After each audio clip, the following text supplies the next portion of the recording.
Welcome to the Learning Pines YouTube. We hope this video helps. You start by importing the mesh directly and getting it ready. Place the file at a logical origin so transforms are minimal. Once imported, switch to the mesh workspace and visually inspect for flipped normals, holes, or stray islands because these cause conversion errors.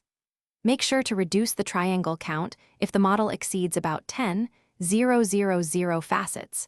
Fusion's mesh-to-be rep conversion struggles with very dense meshes, so decimate selectively to preserve important features before moving on.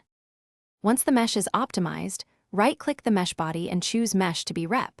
This is the actual conversion step that turns triangles into editable B-rep geometry. If the tool errors, go back and repair holes, flip problematic normals, or reduce facets in targeted areas. Conversion requires clean, manifold geometry. After a successful run, switch to the Design, Solid, Workspace, hide the original mesh object, and inspect the new B-rep for missing faces or tiny open seams that you'll need to address before forming a solid. To finish, convert the B-rep into a watertight solid by closing remaining gaps.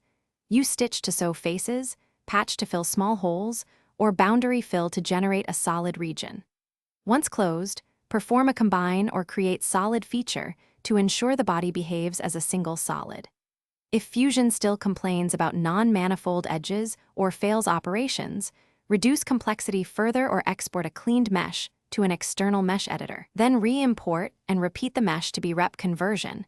This resolves most stubborn cases. Thanks for watching. Consider subscribing if we helped you.